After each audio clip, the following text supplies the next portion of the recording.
sehingga kamu nggak usah. Misalnya ada orang pakar bom, bisa punya bom yang satu kali ledakan bisa menghancurkan dunia. Ya hukumnya itu ifsad. Kalau ifsad itu haram. Kalau haram ya ada prestasi, kan gampang, kan nggak perlu ribet-ribet. Assalamualaikum warahmatullahi wabarakatuh. Bismillahirrahmanirrahim. Tabarakalladzi nazzala al-furqana ala 'abdihi liyakuna lil 'alamin nadhira. Allahumma shalli wa sallim wa barik ala habibika sayyidina Muhammadin wa ala alihi wa sahbihi ajma'in, amma ba'du. Yang sangat kita hormati bersama Prof. Kures, semua tamu yang saya hormati. Ini karena Pak Rektor sudah tawaduk, jadi tidak saya hormati. Tak apresiasi tawaduknya. Karena di undangan itu rektor itu tulisannya Fathul Wahid, nggak ada profesornya, nggak ada doktornya, ini bener-bener tawaduk. Begini, jadi semuanya tamu yang saya hormati, ngaji bener-bener ngaji, ini bikin nervous narasumbernya. Begini, ini mungkin ada Pak TGB, ada Pak Lukman kemarin ketemu saya di Jakarta. Orang tuh kalau ingin pinter, ini anak-anak di PPAI ini, syaratnya itu kalau ngajar itu gurunya ikut, muridnya ya ikut. Jadi Syekh Zakaria Al-Ansori itu dulu gak pinter-pinter banget, sampai dapat gelar Syekhul Islam. Karena dia itu trauma, gurunya itu namanya Ibnu Hajar Al-Asqalani itu kerennya minta ampun. Kalau melihat santri goblok itu marah betul. Kalau sekarang punya santri goblok kadang seneng karena gak nyaingi kiainya. Itu kalau ada anak UII terus dapat gelar apa di Harvard, yang bingung Pak Rektor, saya aja ada sampai kayak gitu. Punya murid itu pinter sekali, namanya Ibnu Hajar Al-Haytami. Makanya kata saya Zakaria ini, saya kalau mau ngaji ya bingung karena guru saya itu kerennya minta ampun. Kalau mau ngajar ya bingung karena murid saya ini pinter, ditipu gak bisa. Ternyata itu bikin pinter. Ya saya sekarang di sini mau ngomong seenaknya itu ada Prof. Kures, ada Dr. TGB, itu kan kayak tukang koreksi, jadi repot nanti kalau salah. Terus yang ngaji-ngaji di sini itu juga lebih pinter lagi. Pokoknya mintanya itu masuk surga lewat arahnya Gus Pak. Bikin arahan masuk surga itu kan ya tidak gampang. Tapi saya pastikan delalah Nabi hanya ngendikan mangqala la ilaha illallah dakhalal jannah. Saya sering komplain ya sama beberapa orang-orang soleh. Saya komplain betul, bukan komplain nanti komplain betul. Dia itu ngijazahi saya wiridan la ilaha illallah panjang terus ruwet. Terus saya nggak hafal-hafal, saya dimarahin. Gus kamu itu cerdas, kalau ini kok udah hafal-hafal. Memang saya sengaja tidak saya hafalkan gitu. Yang ada tambahan-tambahannya itu Pak Kures. Banyak tanya. Kenapa? Nanti ke rumah saya, nanti tak kasih tahu. Tak kasih tahu itu si orang soleh ini nangis tobat. Padahal soleh loh. Tapi dia hanya soleh perilaku, tidak soleh secara keilmuan, jadi juga harus tobat dia. Saya cerita, di antara perlawanan ahli hadis adalah kalau hadis itu ditambahin, misalnya gini, mangqala la ilaha illallah mi'ata marrah dakhalal jannah. Jika kalau bapak kamu meninggal baru baca la ilaha 50 kali, wah sayang tidak sampai 100 sudah mati. Jadi berkahnya tidak ada hitungan, itu luar biasa. Tapi kamu nganggep biasa, makanya kita harus konsisten. Hadisnya hanya mangqala la ilaha illallah dakhalal jannah. Jangan kamu tambahi mi'ata marrah, jangan kamu tambahi sekian-sekian, itu bahaya itu. Sehingga ketika ada hadis mangkana akhiru kalamihi la ilaha illallah, ditambahi akhir, orang yang akhir kalamnya la ilaha illallah dakhalal jannah, yang di akhir kata-katanya itu la ilaha illallah, perkataannya itu. Itu ada orang mau mati, sudah mafatkan la ilaha illallah. Tapi terakhir terus bilang, jangan lupa ya BPKB-nya ditebus. Itu anaknya susahnya itu minta ampun. Karena anaknya terus berpikir, Gus berarti akhiru kalami abi itu tidak la ilaha illallah tapi BPKB. Ini gimana ini? Saya sebagai kiai yang baik itu tak carikan referensi supaya yang BPKB ini ya masuk yang akhiru kalami. Ini cerita kebaikan saya di depan Pak Kores. Gak apa-apa cerita kebaikan. Daripada gak diakui mendingan diceritakan supaya itu. Tak cari, itu riwayatnya Abi Dawud dan beliau sendiri dalam menambahi akhiru kalami. Di riwayat yang lain itu gak ada akhiru kalami, cukup mangqala la ilaha illallah dakhalal jannah. Karena itu bikin keresahan, kata akhiru kalami itu bikin keresahan. Ada yang akhir kalamnya BPKB, sertifikat. Ada yang akhir katanya nasib-nasib, apalah, pokoknya banyak yang tidak akhiru kalami. Sehingga keilmuan hadis itu harus dijaga. Makanya kata Imam Muslim, Sahihain itu Bukhari Muslim. Beliau ngendikan lam naros sorihin akdaba fi syai'in akdaba minhum fil hadis. Saya tidak pernah melihat orang soleh berdusta kayak mereka berdusta ketika meriwayatkan hadis. Ini penting saya utarakan supaya orang itu nggak gampang terjebak sama riwayat-riwayat nggak jelas. Tafsir itu menjadi kacau itu gara-gara riwayat-riwayat yang tidak apa jelas. Maka ini ada Prof. Kures yang sangat-sangat menekuni tafsir. Jadi penting. Jadi mengkhidmati orang Islam itu dimulai dari cara pandang. Kenapa saya menjadi orang baik? Itu sederhana sebetulnya, karena mengakui hukum. Saya ini memang kalau diundang jarang mau, kecuali ada teror-teror tertentu. Karena merasa tua, merasa rektor apalah yang bisa dipakai neror itu kan, ya terserah. Yang penting bisa ada. Termasuk TGB kemarin tuh datang ke rumah saya, tapi saya sudah bilang pasti tidak ikhlas. Ternyata betul loh undang saya. Terserah lah teror itu apa. Saya enggak, ini supaya kalian tahu ilmu itu penting, ilmu itu penting. Saya termasuk orang yang berkeyakinan, saya ini hebat kiai-kiai kampung, saya sering datang ke kiai-kiai. Tapi pas gak acara, saya cilik kiai kampung. Saya dengan kamu tuh hebat kamu, kenapa? Saya ini ngajar tafsir kayak tafsir Munir, tafsir Tobari, itu udah fardu ain. Kamu di kampung bikin madin, ngajarin aqaid khamsin itu fardu ain. Ganjarannya orang yang melakukan fardu ain itu lebih keren timbang yang melakukan fardu kifayah. Jadi kamu lebih hebat timbang saya. Dia tawadhu, tapi memang bisa saya gitu enggak, tetap lebih hebat. Ini penting supaya ada penghormatan kita pada kiai-kiai kampung, kan yang dilakukan itu selalu fardu ain.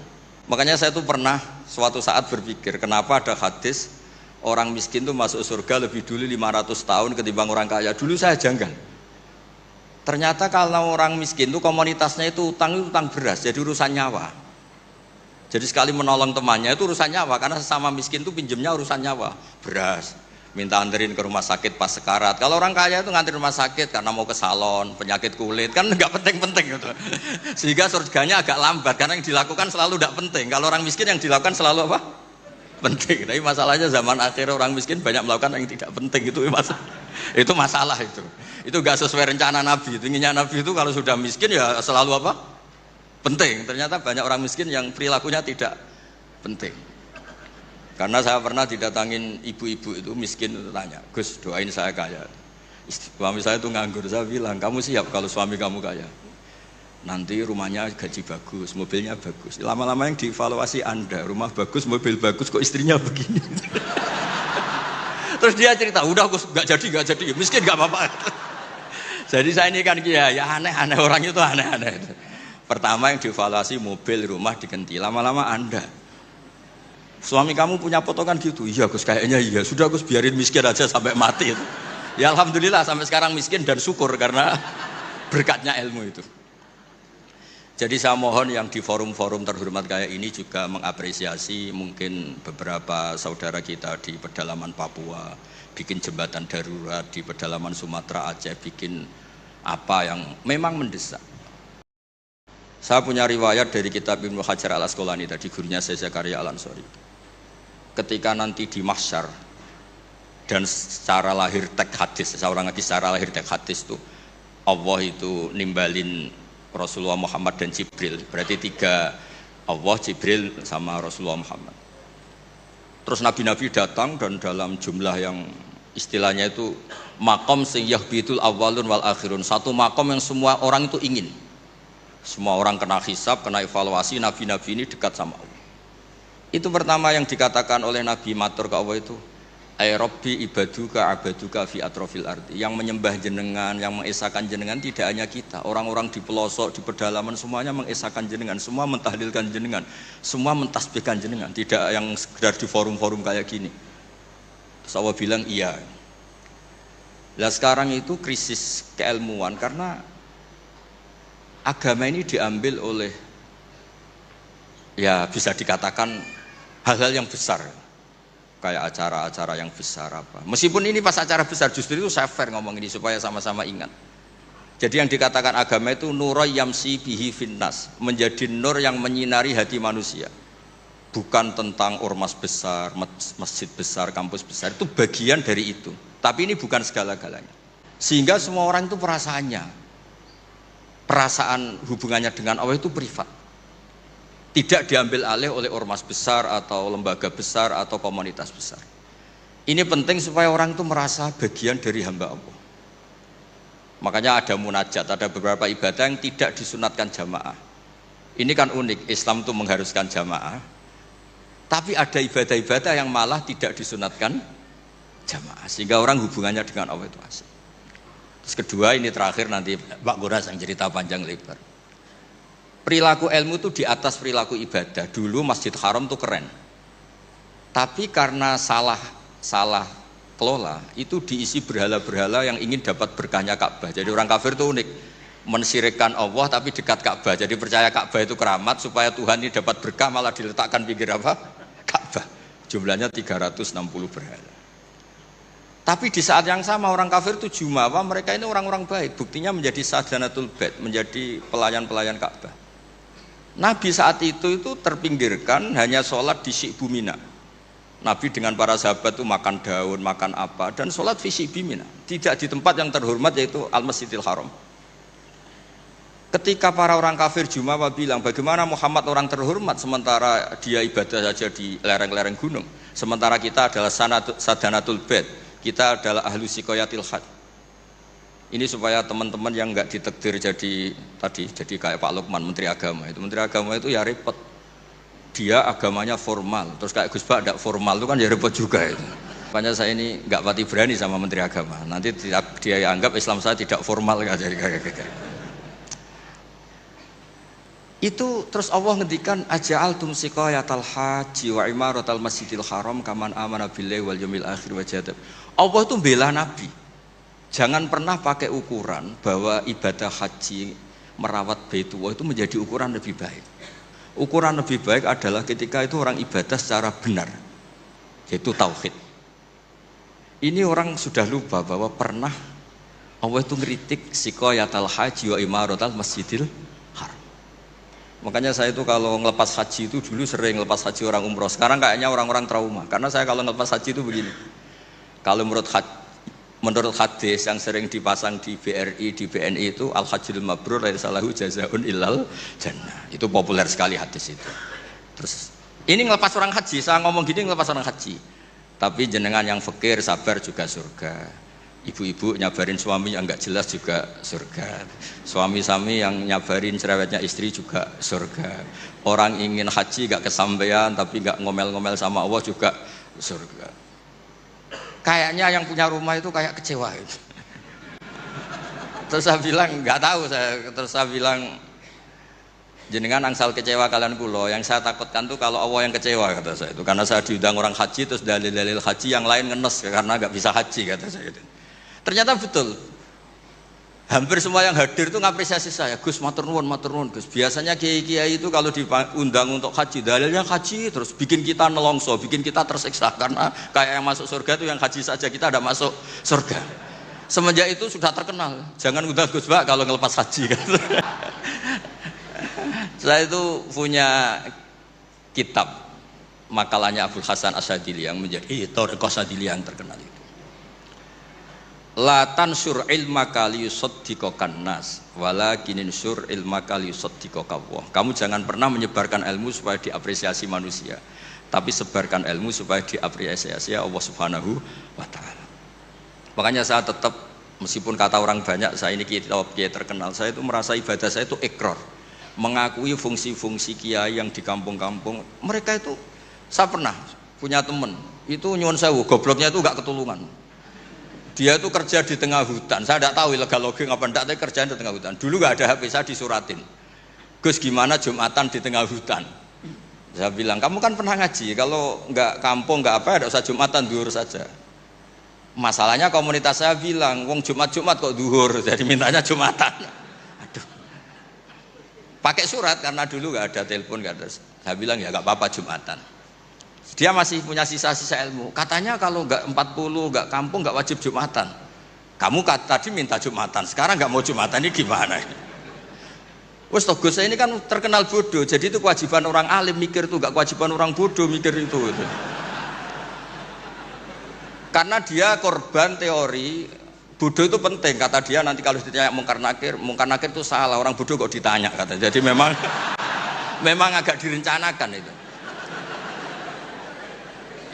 Jadi ya bodoh pinter akhirnya dia. Setiap tanya saya, masa kamu tidak bisa sendiri? Gunanya orang bodoh ya gini Gus, tinggal tanya katanya. Makanya yang hadir di sini juga penting itu.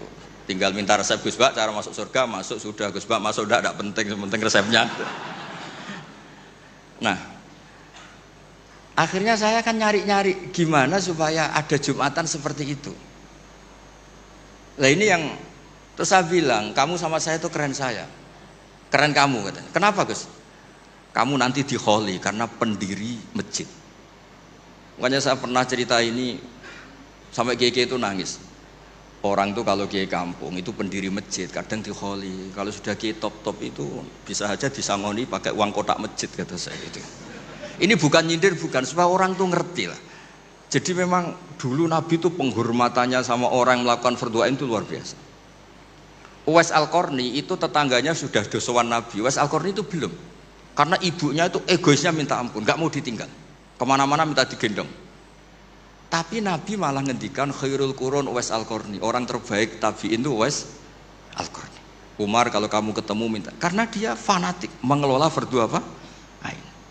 Makanya saya mohon sama alumni UII kalau sudah di rumah di mana-mana itu nggak usah merasa kalah keren sama Pak Fathul Wahid karena jadi rektor. Pak Fathul Wahid di sini itu ya rektor, terus ya banyak yang layani meskipun dia sopan katanya pelayan, tapi yang layani bawahnya nggak pernah nyupir sendiri, tetap nggak pernah nyupir sendiri, ya nggak pernah buka pintu sendiri, itu dilayani.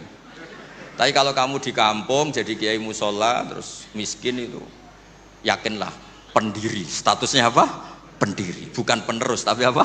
Pendiri. Pak Fathul Wahid hanya apa? Penerus.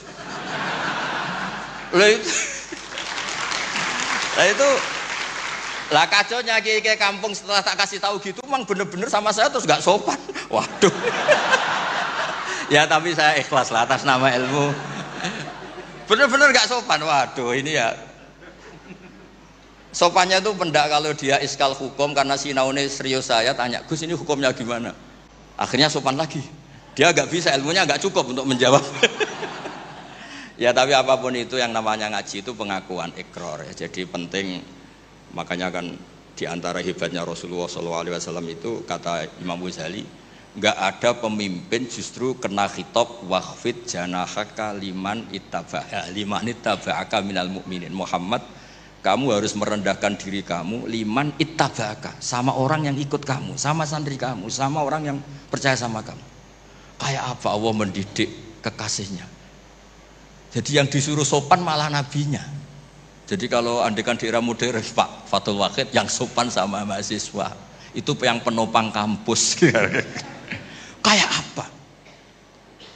Makanya kata Imam Ghazali, andekan mental ta'azzus atau takabur, andekan keangkuhan itu hal yang baik.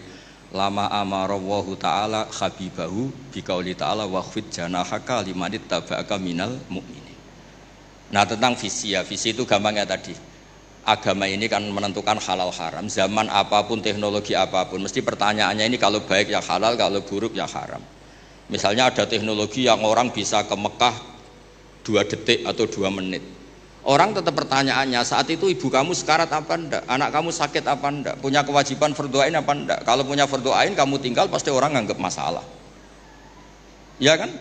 Apapun kayak kamu, teknologi mutakhir kayak apa, ya seperti misalnya peristiwa kamu pejabat pas daerah kamu ada musibah banjir, kamu tinggal iktikaf di Ka'bah, tetap orang nggak anggap iktikaf itu ngawur itu mesti orang itu, karena meninggalkan fardhu apa? Ain. Saya di sini kata orang banyak kan keren, misalnya sama ahli tafsir Quraisy, tapi misalnya saat ini istri saya sakit atau anak saya sakit, pasti dianggap ngawur itu, karena meninggalkan fardhu ain. Jadi fardhu ain itu menurut saya segala-galanya. Makanya saya sering ngaji di majelis saya itu, saya sering cerita kata Allah dalam hadis qudsi, ma taqarraba ilayya abdi bisyai'in ahabba ilayya mimma aftaradtuhu alaih. Tidak ada ibadah yang paling saya sukai sebagaimana ibadah orang melakukan fardhu. Jadi fardhu ain ini adalah konstitusi. Berarti orang-orang yang sekarang nyari makan untuk keluarga dan statusnya fardhu ain itu lebih keren ketimbang misalnya orang nyari kekayaan untuk rofahiyah, untuk takmilah, untuk penyempurnaan, untuk sekunder.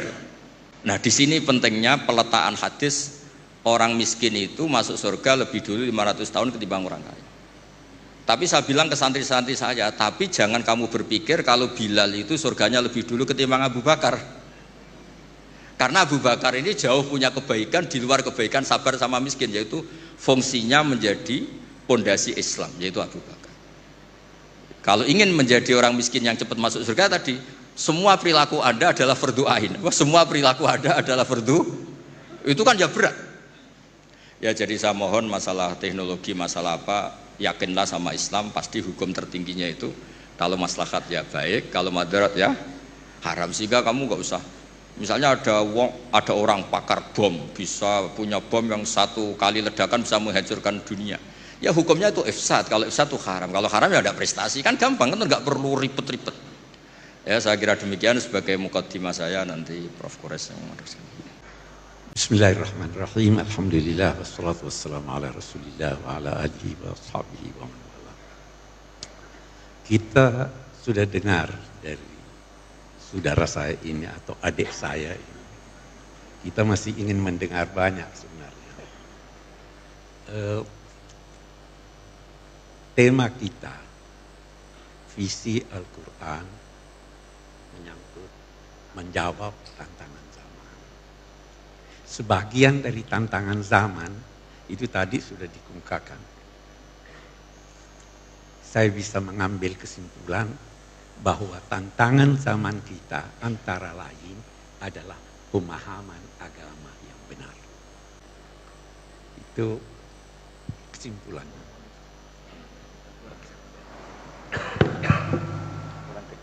Kurang dekat. Oke.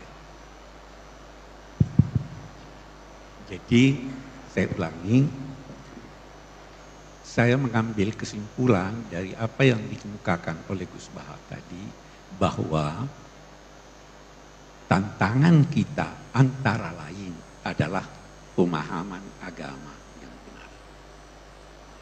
Kita bisa lanjutkan ini dengan mengambil kesimpulan umum, nanti saya akan berusaha merincinya.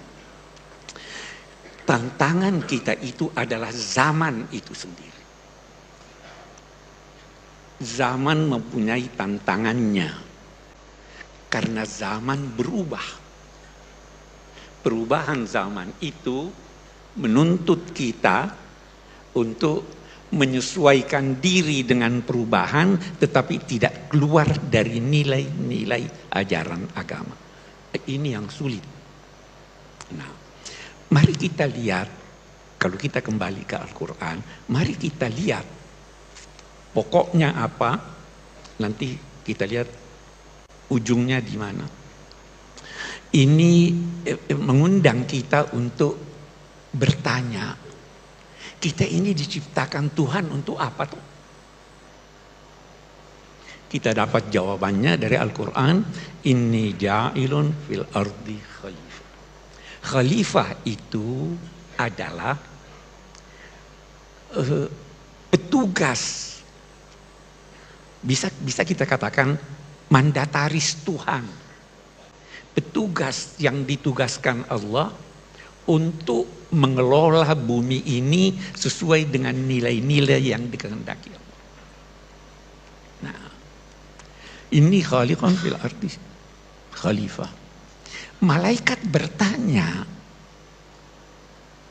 ataj'alu fiha man yufsidu fiha wa yasfiku dima. Apa kamu akan menciptakan makhluk yang merusak di bumi? Tuhan tidak jawab pertanyaan malaikat itu dalam bentuk firman. Dijawabnya, apa katanya? Wa 'allama Adamal asma'a kullaha.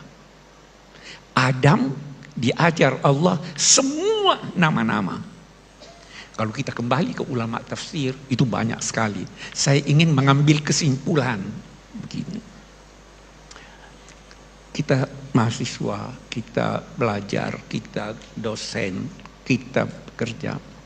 Ilmu yang paling perlu Anda ketahui adalah ilmu yang tidak menjadi baik tugas Anda kecuali mengetahuinya. Anda dosen bahasa Inggris, tidak menjadi baik pengajaran Anda kecuali kalau Anda paham benar bahasa Inggris. Anda tidak dituntut belajar bahasa Cina. Anda tidak dituntut belajar kedokteran. Tapi kalau Anda tugas dokter harus tahu semua apa yang berkaitan dengan kedokteran, paling tidak menyangkut spesialisasi Anda. Tidak usah belajar ilmu yang kalau Anda tidak tahu, tidak bertambah kebodohan Anda. Saya mengajar, katakanlah saya mengajar tafsir. Saya tidak tahu itu bagaimana memperbaiki mobil. Kalau saya tidak tahu, saya tidak tambah bodoh. Nah, jika demikian, apa yang diajarkan Tuhan pada Adam itu? Asma'akullah. Segala sesuatu yang berkaitan dengan kesejahteraan umat manusia di dunia ini dan berkaitan dengan pemeliharaan alam raya ini. Itu yang diajarkan. Ini nanti yang menjadi menurun. Diajarkannya itu dalam arti diberi potensi untuk itu. Kita harus kembangkan itu. Itu satu. Menarik kalau kita lihat lebih jauh. Itu kan Tuhan berkata, malaikat berkata apa? Kami bertasbih. Kata Syekh Muhammad Rashid Ridha, kalau malaikat ditugaskan di bumi ini, tidak akan terjadi perkembangan. Karena mereka tidak punya inisiatif. Kerjanya cuma zikir, zikir, zikir. Ada yang cuma duduk, duduk, duduk. Memang manusia ini bisa salah, bisa berdosa. Karena dia punya inisiatif. Kalau Anda tidak punya inisiatif, kalau Anda takut salah, tidak. Jangan khawatir salah. Nanti Adam kan disuruh masuk ke sorga. Dosa enggak? Dosa dia. Tapi sebelum dia minta maaf, Tuhan sudah maafkan dia. Fatalaqa Adamu min rabbih kalimat fataba alaihi. Allah mengilhami dia kalimat-kalimat, lalu Allah kembali kepadanya. Jadi Allah lebih dulu kembali, tidak usah khawatir salah. Hanya diingatkan, kenapa sih Adam itu tergoda di sana? Allah sudah beritahu Adam, jangan sampai kamu tergoda oleh iblis. Menarik, ini lagi kita lihat. Waktu Tuhan berfirman pada Adam, la yukhrijannakuma minal jannati fatashqa. Jangan sampai setan ini, iblis ini menjadikan kamu keluar dari sorga sehingga engkau, wahai Adam, akan bersusah payah. Dia tidak berkata kamu berdua. Kenapa itu? Fatashqa, dia kata fatashqa ya. Karena suami berkewajiban memenuhi kebutuhan istrinya dalam 3 hal pokok. Apa itu? Disebut kebutuhan pokok manusia. Innaka alla taju'a fiha wa la ta'ra wa la tazma'u fiha wa la tadha. Kamu di sorga tidak butuh pangan, tersedia. Tidak butuh minum, tersedia. Tidak butuh rumah tempat bergaul, sudah tersedia. Tidak butuh pakaian, sudah tersedia. Kenapa sih Adam disuruh ke sana dulu? Diberi pengalaman. Wujudkan dunia ini seperti bayang-bayang sorga. Damai, kebutuhan pokok tersedia. Jangan sampai tergoda iblis. Itu kan tantangan kita di sini. Sejak dini sudah dikatakan hati-hati. Adam tergelincir. Tahu penilaian Tuhan apa itu? Walaqad ahidna ila Adam fanasiya walam najid lahu azma. Ini jalan keluarnya. Anda bisa tertipu.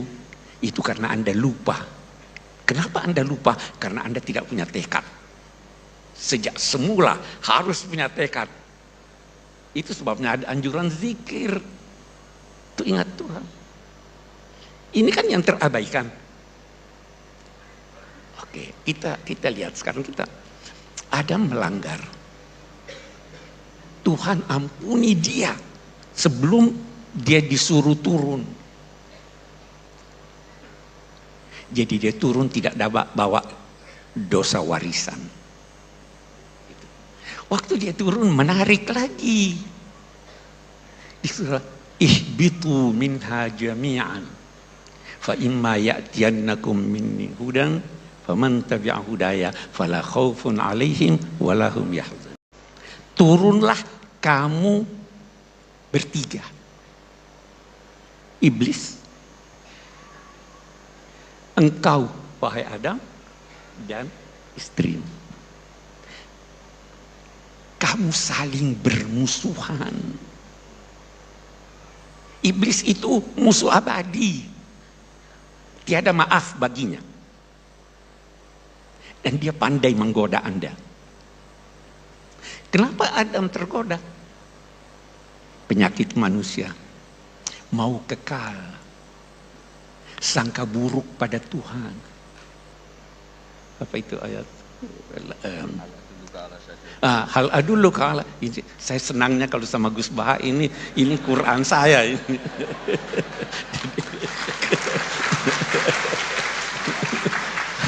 Hal adulluka ala syajaratil khuldi wa mulkin la yabla. Mana hakuma rabbukuma antilkum asyajara illa an takuna malakai. Takuna minal khalidin. Itu setan menanamkan buruk sangka pada Tuhan.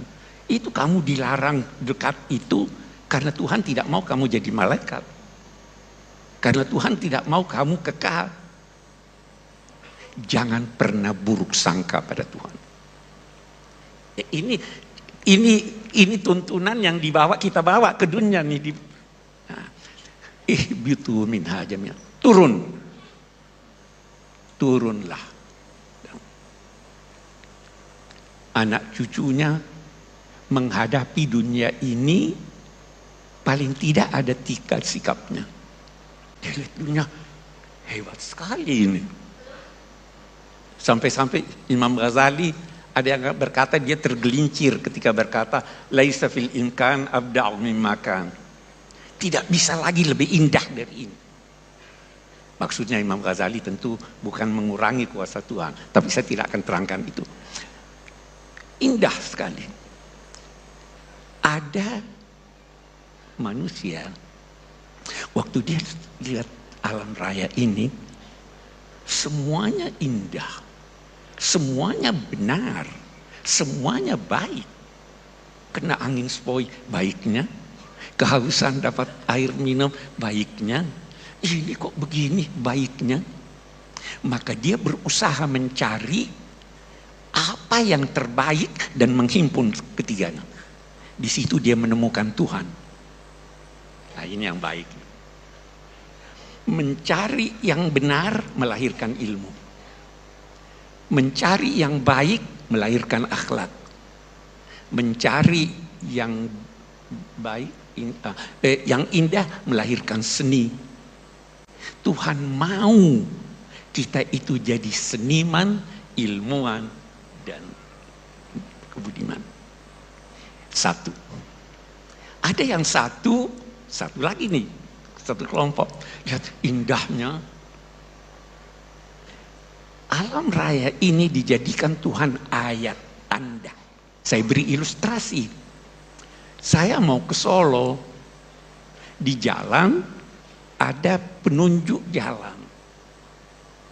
Penunjuk jalannya satu orang berdiri, ada berlian di tangannya, wajahnya bagus. Saya, waduh indahnya. Saya berlama-lama di sini, saya lupa ke Solo. Ada orang begitu terpengaruh dengan keindahan dunia dan sebagainya, dia lupa bahwa itu sebenarnya petunjuk jalan. Ada yang begitu. Ada lagi yang berusaha menghimpun semuanya ini. Tapi dalam yang sama dia takut. Dia himpun, begitu hilang dia sedih. Begitu dia mau tidak dapat, dia takut. Nah, ini yang banyak sekarang.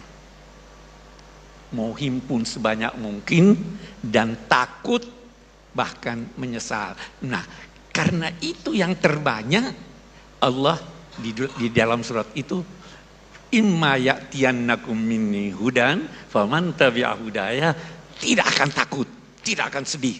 Anda tidak mungkin takut, Anda kehilangan, tidak sedih. Anda tidak dapat, tidak sedih. Anda dapat yang banyak, tidak angkuh. Itu tuntunannya. Sejak awal nih. Problema kita di sini nih. Oke, bagus. Masih ada waktu. Oke, kita lanjutkan. Turunlah di bumi. Sebenarnya bumi ini sangat indah. Bukan cuma indah, kait berkait. Kita baca surat Ar-Rahman. Ar-Rahman 'allama al-Qur'an, khalaqal insan 'allamahul bayan. Baru lihat.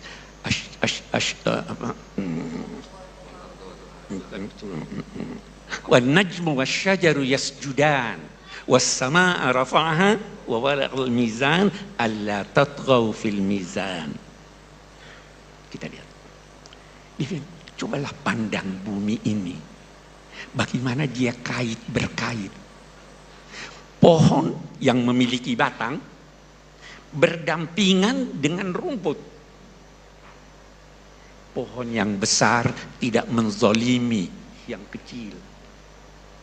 Yang kecil tidak ganggu yang besar. Ada keserasian. Ada keserasian antara manusia dan pohon. Kita menghirup apa toh? Oksigen dilahirkan oleh pohon.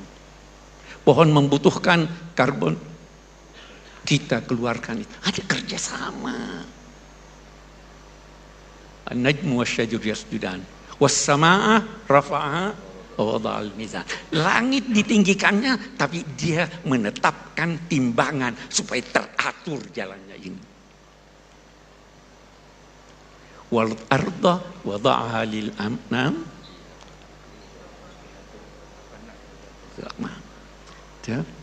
Untuk apa ya Allah itu semuanya? Alla tatghaw fil mizan. Jangan kalian melakukan sesuatu yang tidak benar menyangkut timbangan itu. Ini kenapa terjadi bencana? Boleh jadi yang di Aceh, di Sumatera itu karena ulah kita. Al-Quran sudah menyatakan. Saya tidak mau menuduh, tapi boleh jadi.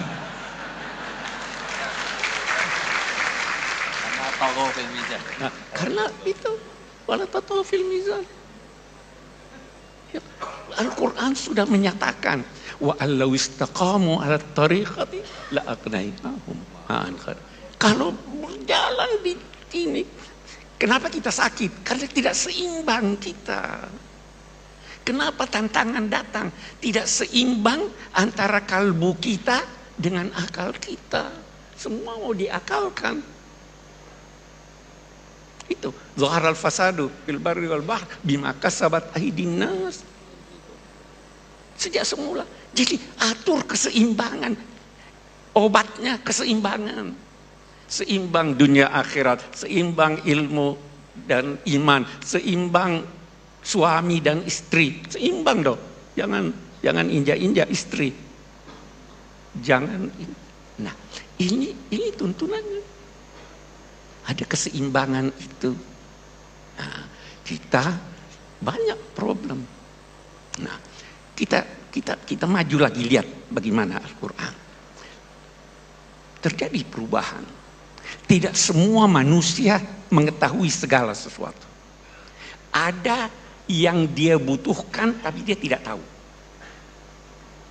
Ada yang dia butuhkan tapi dia tahu, bisa mengolahnya. Apa yang dibutuhkan manusia dari hidayat Tuhan yang dia tidak tahu, itu diimani. Iman itu beda dengan ilmu. Iman itu kerjanya hati. Ilmu itu kerjanya akal. Dua-dua kita miliki.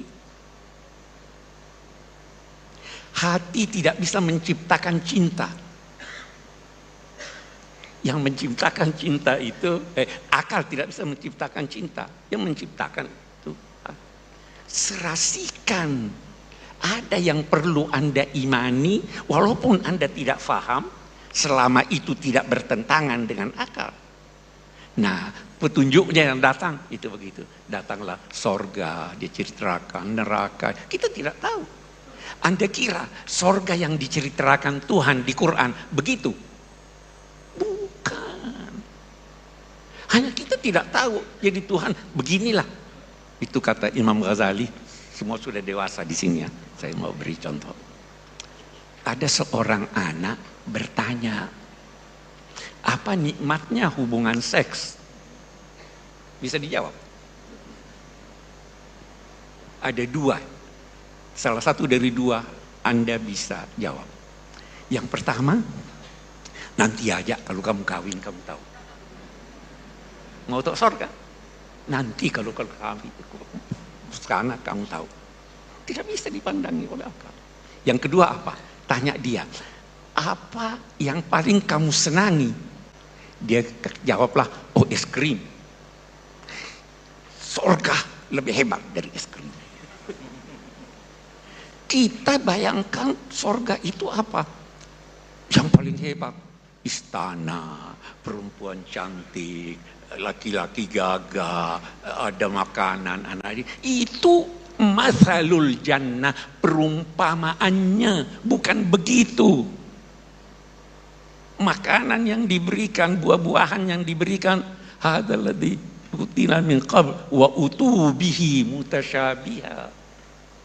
Karena tidak bisa difahami oleh akal, tidak bisa terjangkau oleh akal. Hal-hal yang tidak terjangkau oleh akal, dia tidak terangkan.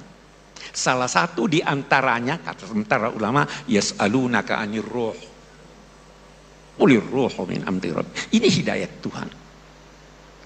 Tetapi ada yang bisa terjangkau oleh akal.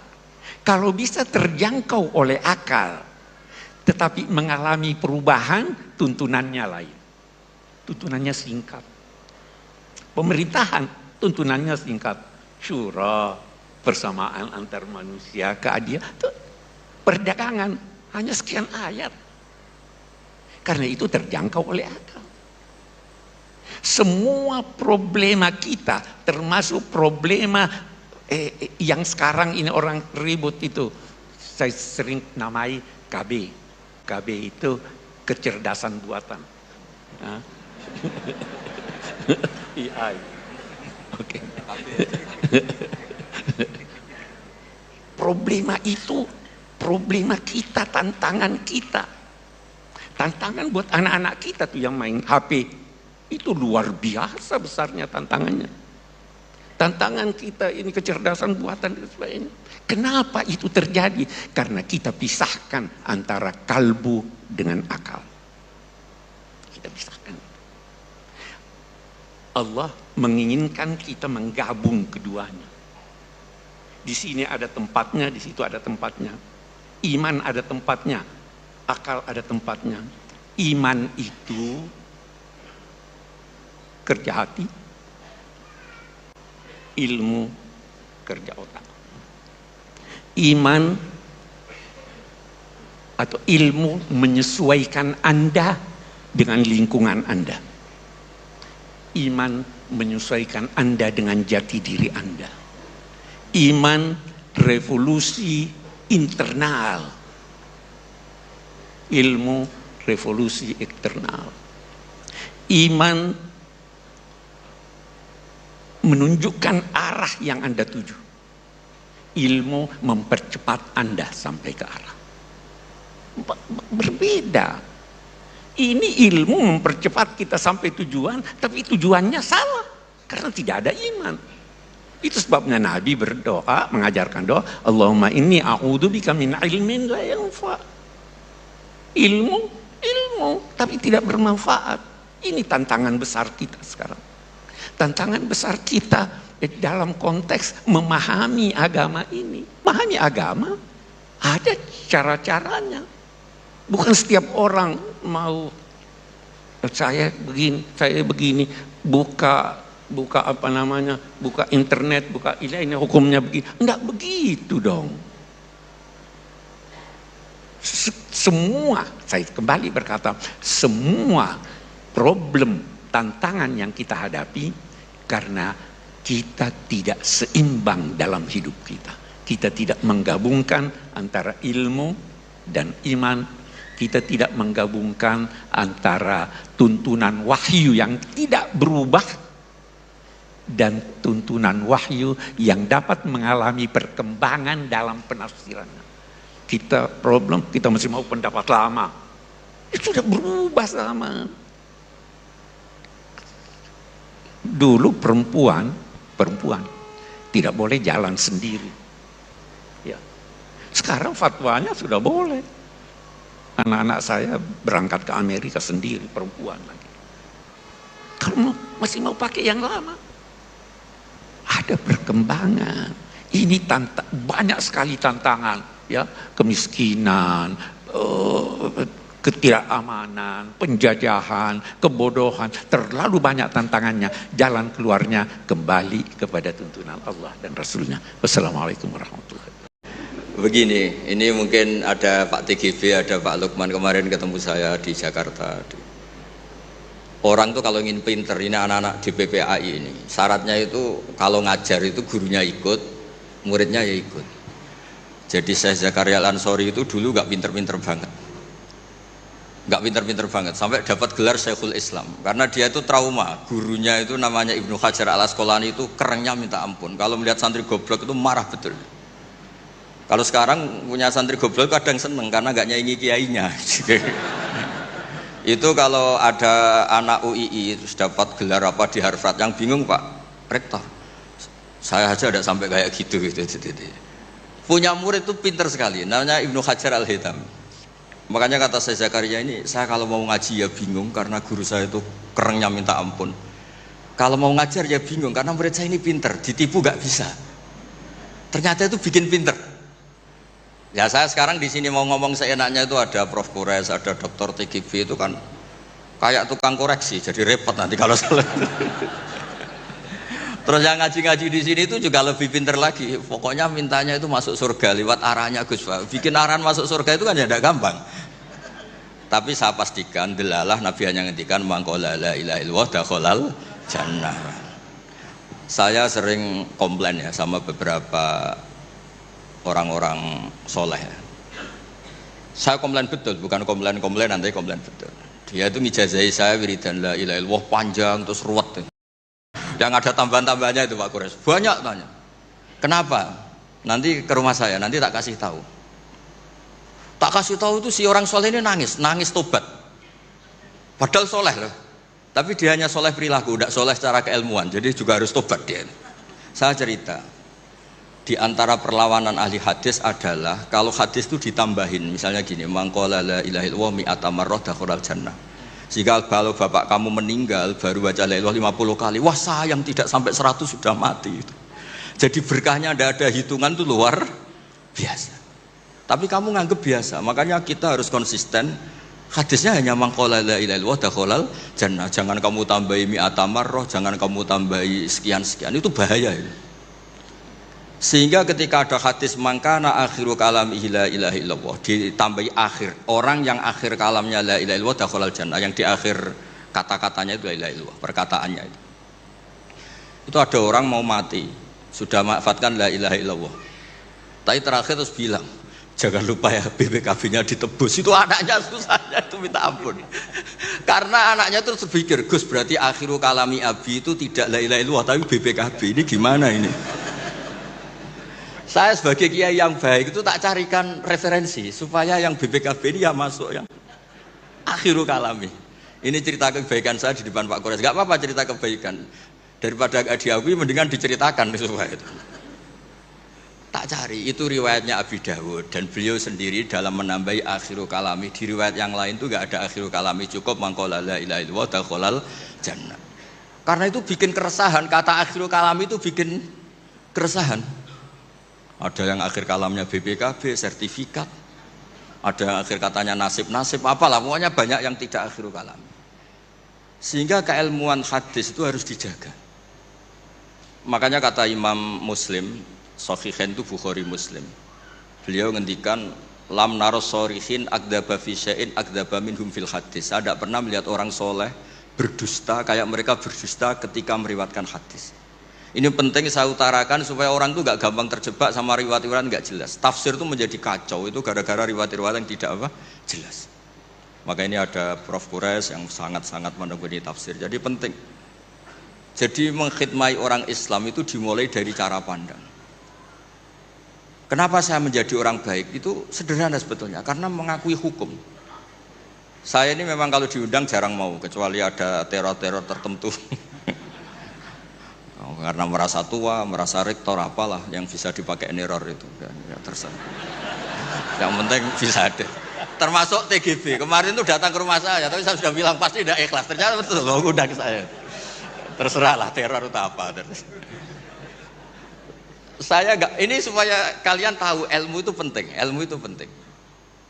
Saya termasuk orang yang berkeyakinan, saya ini hebat kiai-kiai kampung, saya sering datang ke kiai, tapi pas enggak acara saya ciliki kiai kampung. Dengan kamu tuh hebat kamu, kenapa? Saya ini ngajar tafsir kayak tafsir Munir, tafsir Tobari, itu udah fardu'ain. Kamu di kampung bikin madin, ngajarin aqaid khamsin itu fardu'ain. Ganjarannya orang yang melakukan fardu'ain itu lebih keren dibanding yang melakukan fardu kifayah. Jadi kamu lebih hebat dibanding saya. Dia tawadhu, tapi memang bisa saya gitu enggak, tetap lebih hebat. Ini penting supaya ada penghormatan kita pada kiai-kiai kampung, kan yang dilakukan itu selalu fardu ain. Makanya saya tuh pernah suatu saat berpikir, kenapa ada hadis orang miskin tuh masuk surga lebih dulu 500 tahun ketimbang orang kaya. Dulu saya janggal. Ternyata kalau orang miskin tuh komunitasnya itu utang beras, jadi urusan nyawa. Jadi sekali menolong temannya itu urusan nyawa, karena sesama miskin tuh pinjemnya urusan nyawa, beras. Minta anterin ke rumah sakit pas sekarat. Kalau orang kaya itu nganterin rumah sakit karena mau ke salon, penyakit kulit, kan nggak penting-penting gitu. Sehingga surganya agak lambat karena yang dilakukan selalu tidak penting. Kalau orang miskin yang dilakukan selalu apa? Penting. Tapi masalahnya zaman akhir orang miskin banyak melakukan yang tidak penting, itu masalah itu. Itu nggak sesuai rencana Nabi. Itu inginnya Nabi itu kalau sudah miskin ya selalu apa? Penting. Ternyata banyak orang miskin yang perilakunya tidak penting. Karena saya pernah didatangin ibu-ibu itu miskin itu tanya, Gus doain saya kaya. Suami saya itu nganggur, saya bilang kamu siap kalau suami kamu kaya. Nanti rumahnya gaji bagus, mobilnya bagus. Lama-lama yang dievaluasi Anda, rumah bagus, mobil bagus, kok istrinya begini. Terus dia cerita, udah Gus nggak jadi, miskin nggak apa-apa. Jadi saya ini kan ya aneh-aneh, orang itu aneh-aneh. Pertama yang dievaluasi mobil, rumah diganti. Lama-lama Anda. Suami kamu punya potongan gitu? Iya Gus, kayaknya iya. Sudah Gus, biarin miskin aja sampai mati itu. Ya alhamdulillah sampai sekarang miskin dan syukur karena berkatnya ilmu itu. Jadi saya mohon yang di forum-forum terhormat kayak ini juga mengapresiasi mungkin beberapa saudara kita di pedalaman Papua, bikin jembatan darurat di pedalaman Sumatera, Aceh, bikin apa yang memang mendesak. Sehingga yang namanya fardu ain itu penting sekali. Saya punya riwayat dari kitab Ibnu Hajar al-Asqalani tadi, gurunya saya Zakaria al-Ansori. Ketika nanti di mahsyar dan secara lahir tek hadis, seorang lagi secara lahir tek hadis itu Allah itu nimbalin Rasulullah Muhammad dan Jibril. Berarti tiga, Allah, Jibril sama Rasulullah Muhammad. Terus nabi-nabi datang dan dalam jumlah yang istilahnya itu makom sing yahbitul awwalun wal akhirun. Satu makom yang semua orang itu ingin. Semua orang kena hisab, kena evaluasi, nabi-nabi ini dekat sama Allah. Itu pertama yang dikatakan oleh Nabi matur ke Allah itu, ay Rabbi ibaduka abaduka fi atrofil ardi. Yang menyembah jenengan, yang mengesahkan jenengan tidak hanya kita, orang-orang di pelosok, di pedalaman semuanya mengesahkan jenengan, semua mentahlilkan jenengan, semua mentasbihkan jenengan, tidak yang sekedar di forum-forum kayak gini. Terus Allah bilang iya. Nah sekarang itu krisis keilmuan karena agama ini diambil oleh, ya bisa dikatakan hal-hal yang besar. kayak acara-acara yang besar apa. Meskipun ini pas acara besar, justru itu saya fair ngomong ini supaya sama-sama ingat. Jadi yang dikatakan agama itu nuroy yamsi bihi finnas, menjadi nur yang menyinari hati manusia. Bukan tentang ormas besar, masjid besar, kampus besar, itu bagian dari itu. Tapi ini bukan segala-galanya. Sehingga semua orang itu perasaan hubungannya dengan Allah itu privat. Tidak diambil alih oleh ormas besar atau lembaga besar atau komunitas besar. Ini penting supaya orang itu merasa bagian dari hamba Allah. Makanya ada munajat, ada beberapa ibadah yang tidak disunatkan jamaah. Ini kan unik, Islam itu mengharuskan jamaah. Tapi ada ibadah-ibadah yang malah tidak disunatkan jamaah. Sehingga orang hubungannya dengan Allah itu asik. Terus kedua, ini terakhir nanti Pak Goras yang cerita panjang lebar. Perilaku ilmu itu di atas perilaku ibadah. Dulu Masjid Haram itu keren. Tapi karena salah kelola, itu diisi berhala-berhala yang ingin dapat berkahnya Ka'bah. Jadi orang kafir itu unik, mensyirikkan Allah tapi dekat Ka'bah. Jadi percaya Ka'bah itu keramat, supaya Tuhan ini dapat berkah malah diletakkan pinggir apa? Ka'bah. Jumlahnya 360 berhala. Tapi di saat yang sama orang kafir itu jumawa, mereka ini orang-orang baik. Buktinya menjadi sadanatul bait, menjadi pelayan-pelayan Ka'bah. Nabi saat itu terpinggirkan, hanya sholat di Syi'bu Mina. Nabi dengan para sahabat itu makan daun, makan apa, dan sholat di Syi'bu Mina. Tidak di tempat yang terhormat yaitu Al-Masjidil Haram. Ketika para orang kafir jumawa bilang, bagaimana Muhammad orang terhormat sementara dia ibadah saja di lereng-lereng gunung, sementara kita adalah sadanatul bait, kita adalah ahlu sikoyatil had. Ini supaya teman-teman yang nggak ditakdir jadi kayak Pak Lukman, Menteri Agama. Itu Menteri Agama itu ya repot. Dia agamanya formal, terus kayak Gus Bak tidak formal itu kan ya repot juga itu. Makanya saya ini nggak pati berani sama Menteri Agama. Nanti dia anggap Islam saya tidak formal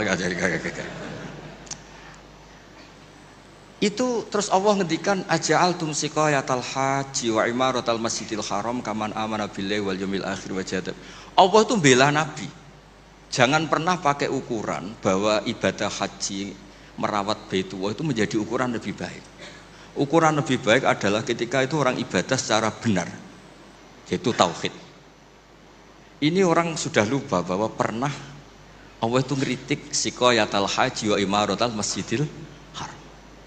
Makanya saya itu kalau ngelepas haji itu dulu sering ngelepas haji orang umroh. Sekarang kayaknya orang-orang trauma. Karena saya kalau ngelepas haji itu begini.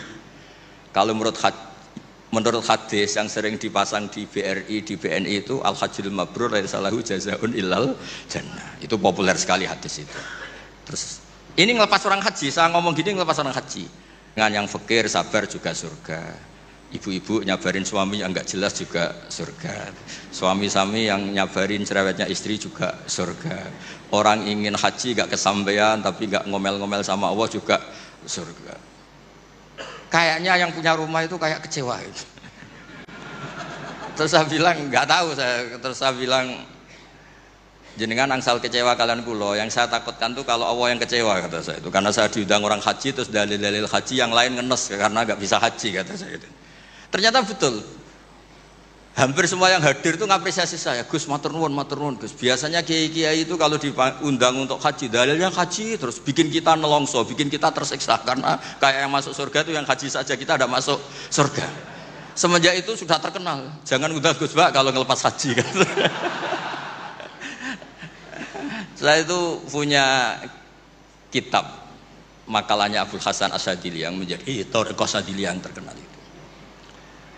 La tansur ilmaka liyusaddiqakan nas walakin insur ilmaka liyusaddiqaka Allah. Kamu jangan pernah menyebarkan ilmu supaya diapresiasi manusia, tapi sebarkan ilmu supaya diapresiasi Allah Subhanahu wa taala.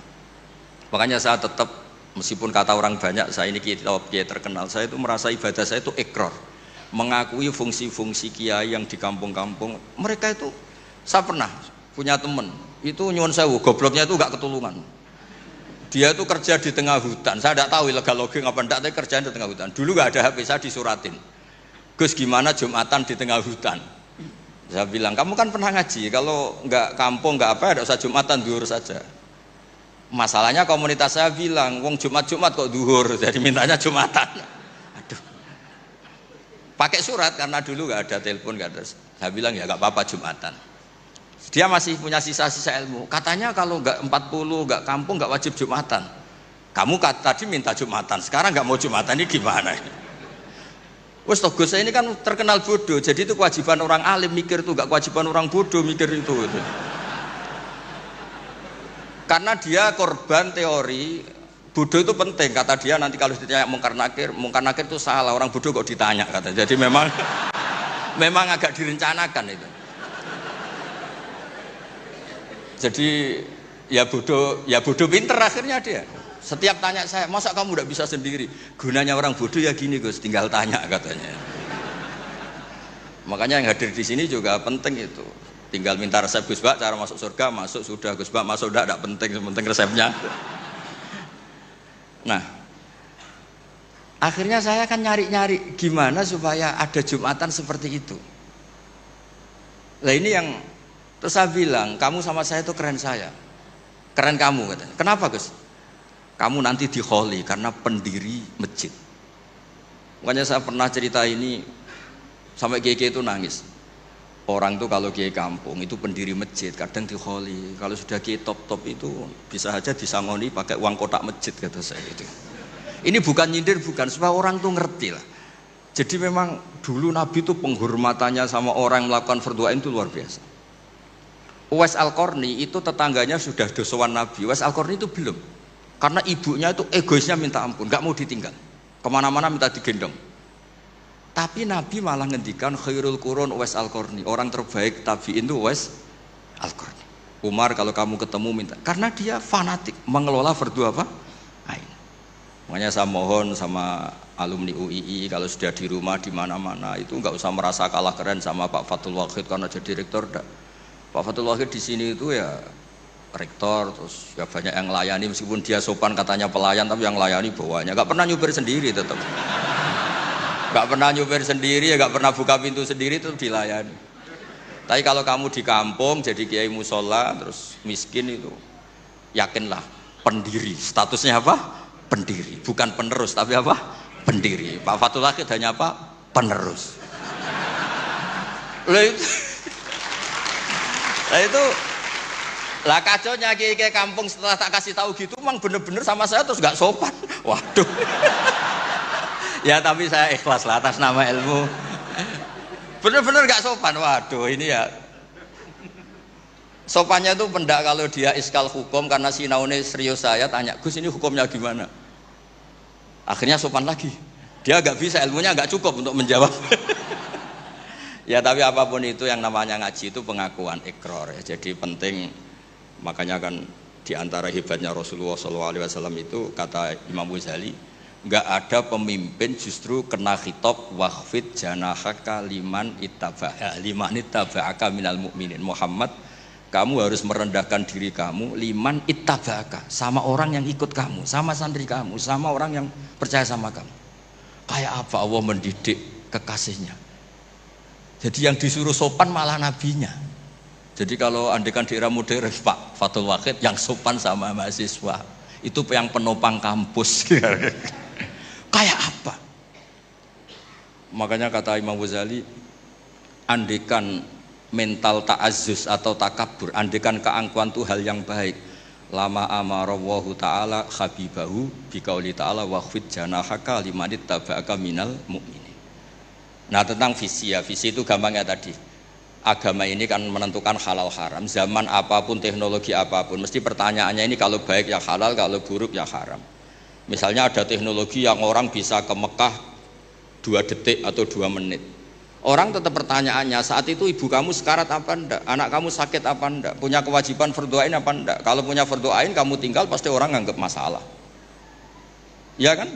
Apapun kayak kamu, teknologi mutakhir kayak apa, ya seperti misalnya peristiwa kamu pejabat, pas daerah kamu ada musibah banjir, kamu tinggal iktikaf di Ka'bah, tetap orang nggak anggap iktikaf itu, karena meninggalkan fardhu apa? Ain. Saya di sini kata orang banyak kan keren, misalnya sama ahli tafsir Quraisy. Tapi misalnya saat ini istri saya sakit atau anak saya sakit, pasti dianggap ngawur itu, karena meninggalkan fardhu ain. Jadi fardhu ain itu menurut saya segala-galanya. Makanya saya sering ngaji di majelis saya itu, saya sering cerita Kata Allah dalam hadis qudsi, "Ma taqarraba ilayya 'abdi bisyai'in ahabba ilayya mimma aftaratuhu alaih." Tidak ada ibadah yang paling saya sukai sebagaimana ibadah orang melakukan fardu. Jadi fardu ain ini adalah konstitusi. Berarti orang-orang yang sekarang nyari makan untuk keluarga dan statusnya fardu ain itu lebih keren ketimbang misalnya orang nyari kekayaan untuk rofahiyah, untuk takmilah, untuk penyempurnaan, untuk sekunder.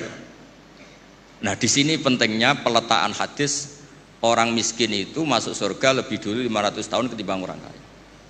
Tapi saya bilang ke santri-santri saya, tapi jangan kamu berpikir kalau Bilal itu surganya lebih dulu ketimbang Abu Bakar. Karena Abu Bakar ini jauh punya kebaikan di luar kebaikan sabar sama miskin, yaitu fungsinya menjadi pondasi Islam, yaitu Abu Bakar.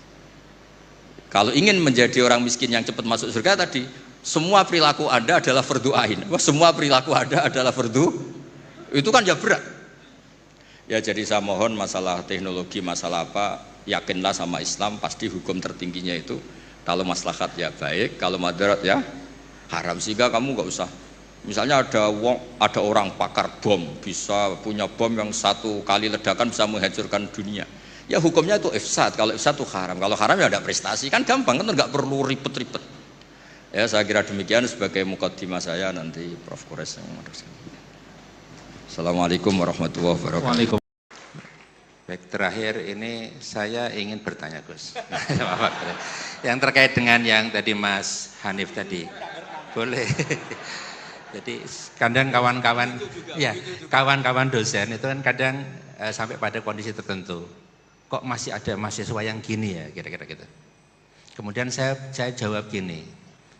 Wong sudah diminta pesantrenisasi, ada pelatihan macam-macam, masih ada yang kelewat, apalagi tidak gitu.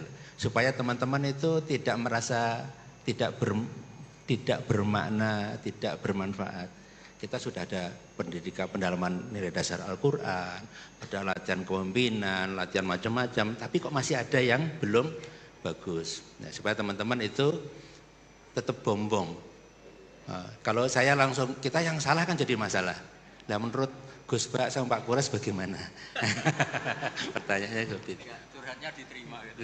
Oke, curhatnya diterima Ibu Bapak. Terima kasih. Baik Bapak, alhamdulillah kita selama 2 jam, hampir 2 jam sudah ngaji bersama. Banyak hal yang kita dapatkan dan terlalu banyak kalau disimpulkan. Tadi mulai dari bagaimana, intinya kalau saya simpulkan itu bagaimana kita beragama dengan asyik, nah, dengan bahagia, menjalankan yang fardu ain, kemudian menjaga keseimbangan. Terakhir tadi terkait dengan bagaimana mendidik anak, itu tadi bahwa anak kita diciptakan bukan untuk zaman kita, tapi untuk zaman mereka masing-masing. Bapak, terima kasih untuk perhatiannya, terima kasih untuk kebersamaannya. Mari sekali lagi kita luruskan niat dalam mengaji ini, mudah-mudahan banyak hal yang kita dapatkan untuk menjadikan kita pribadi yang lebih baik di masa yang akan datang. Terakhir saya ucapkan terima kasih kepada semua pihak, kepada PSQ atas kerjasamanya, kepada semua tamu dari berbagai lembaga yang hadir, terutama kepada Prof. Kures dan Gus Bak yang sudah berbagi banyak hal dengan kita di pagi sampai siang ini. Mari bersama Bapak kita syukuri hari ini dengan membaca hamdalah. Alhamdulillahirabbil alamin wal afu minkum. Wassalamualaikum warahmatullahi wabarakatuh.